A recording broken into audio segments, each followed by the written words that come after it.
Neeraj sir, first of all congratulations. आपका जो game था लोगों को काफ़ी पसंद आया। बाहर निकलने के बाद भी लोग आपको काफ़ी पसंद करे, आपको सपोर्ट करे। सफ़र कम था, लेकिन उस सफ़र को आप किस प्रकार डिस्क्राइब करेंगे? सफ़र कम नहीं था, सफ़र तो बहुत ज़्यादा कम था मतलब चलने से पहले रुक गया मैं।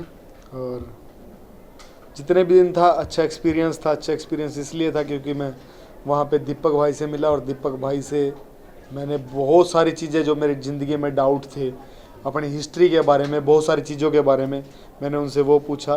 और मेरा वो इंसान वहाँ पे बाहर निकला कि मुझे पता लगा अपने बारे में कि मैं रियल लाइफ में तो हेल्पफुल हुई मैं, लेकिन अगर कोई स्थिति में है कि मुझे उसकी हेल्प करनी पड़े, उसको वॉशरूम तक ले जाने में, उसके कपड़े चेंज करने में, उसको नहलाने में, वो चीज़ मुझे पता चली वहाँ जाके। क्योंकि इससे पहले कभी मेरे साथ लाइफ में ऐसा हुआ ही नहीं कि मैंने किसी के लिए इतना सब कुछ किया हो।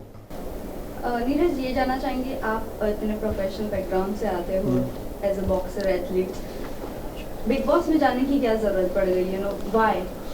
ऑलरेडी लोग जानते थे आपको। मुझे जो लोग जानते थे वो मेरे स्पोर्ट्स के लोग जानते थे, जो बॉक्सिंग को फॉलो करते हैं वो लोग जानते थे। कहीं ना कहीं मेरे दिमाग में ये बात हमेशा रहती थी या रहती है अभी भी कि जिस तरह से यूएस के लोग बॉक्सर्स को फॉलो करते हैं, बॉक्सिंग की फाइट देखने के लिए टिकटें खरीद के बॉक्सिंग देखने जाते हैं। तो क्यों? क्योंकि वो लोग उनकी बैकग्राउंड को जानते हैं, उनकी डॉक्यूमेंट्रीज़ को देखते हैं। और अपने यहाँ पे तो ऐसा कुछ है ही नहीं। तो मैं चाहता था कि एक रियल बॉक्सर रियल लाइफ में कैसा है, वो मॉर्निंग से लेके शाम तक उसका रूटीन क्या होता है, वो लोगों के साथ उसका बिहेव क्या होता है। तो इसीलिए मेरा डिसीजन था कि मैं बिग बॉस जैसे बड़े शो में जाऊँ। पहले आपको लगता है कि आपके टुवर्ड्स बिग बॉस बायस्ड रहे हैं? नहीं, मैं ये नहीं कह सकता कि आप बाइस्ड बूझ वाली कोई बात ही नहीं है, पर क्योंकि मैं बाहर आया, मुझे ये नहीं पता कि मैं किस कारण बाहर आया। मुझे ऐसी तो कोई बात ना तो लोगों में लगी, ना ही शो के बारे में लगी। कौन आपको लगता है कि लंबी रेस का घोड़ा साबित होगा शो पर? अपने बड़े भाई दीपक भाई, उनसे बड़ा लंबी रेस का घोड़ा कोई भी नहीं है। बट बशर्ते वो व्हील चेयर से उठ जाएं और उनकी एक्टिविटी थोड़ी सी बढ़ जाए। बट कहीं ना कहीं ऑडियंस सना मकबूल को टॉप 3 में देख रही है। सना मकबूल का जो है वो एक खिलाड़ी है, एक एक्ट्रेस है। मुझे नहीं लगता कि वो ज़्यादा दिन जा पाएगी, बट मुझे लगता है टॉप 5 तक तो आ सकती है। ऑल्सो रणवीर को बिग बॉस कहा जा रहा है कि वो घर के अंदर एक बिग बॉस। नहीं, मुझे लगता है रणबीर भाई का दिमाग बहुत ज़्यादा जल्दी थक जाएगा।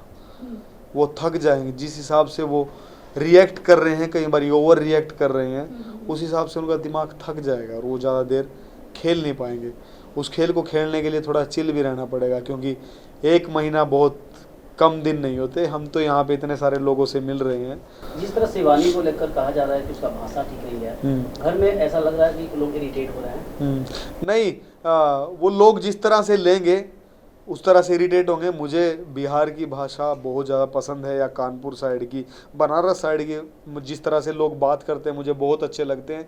अब कई लोगों को वो अच्छी नहीं लग रही। मैं शिवानी के साथ बहुत ज़्यादा फन करता था, बहुत ज़्यादा। वो पता नहीं स्क्रीन पे कितना दिखाया गया, कितना नहीं दिखाया गया, बट मैं उसके साथ बहुत ज़्यादा फन करता था। मुझे पसंद था वो इंडिविजुअल लोगों की अलग अलग सोच है। जिसको नहीं पसंद वो बोल रहे हैं वो अच्छी नहीं है, जिसको पसंद वो बोल रहे हैं अच्छी है। बट पलोमी, अगर मैं पलोमी की बात करूं तो वो अपने एटीट्यूड से शिवानी को डाउनग्रेड कर रही है और उसकी बात नहीं समझना चाहती है, या वो शिवानी को समझ नहीं चाहती है। क्या कहना है आपको इस बात पर? वहाँ पे ना लोगों ने 1-2 दिन में सबको जज कर लिया है। वो उनको ढूंढ ही नहीं पाए कौन सही है कौन गलत है। तो मतलब वो थोड़ी सी जजमेंट पे वो लोग इतना रिएक्ट कर रहे हैं कि ये सही है और ये गलत है। लोगों को समझने में टाइम लगता है। आप 1 दिन में किसी को नहीं समझ पाओगे, या कुछ चंद घंटों में नहीं समझ पाओगे। तो मैं अपने आप को खुशनसीब मानता हूँ कि मुझे लोग समझ पाए और मेरे साथ अपने इमोशन जोड़ पाए, घर के अंदर वाले भी और घर के बाहर वाले भी। खाने को लेकर जिस तरह आप आवाज उठाते थे, तो क्या लगता था खाना कम मिलता था क्या? नहीं। Also, इसी का सिगरेट के लिए भी कुछ सना मकबूल ने कहा था कि खाना नहीं मिल रहा है, फूड्स के ऊपर है। मैं वही बात कहता हूँ। जो खाने की बात शुरू हुई थी, ये इन लोगों की मिसमैनेजमेंट थी।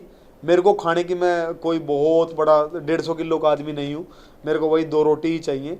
तो इन लोगों ने क्या किया, जिस दिन पहले दिन गए जो बाहर से खाना आया था, जो खाना चाहिए था, इन लोगों ने वो देखा ही नहीं, ना ही इन्होंने किसी से पूछा कि खाना कहाँ पे होगा।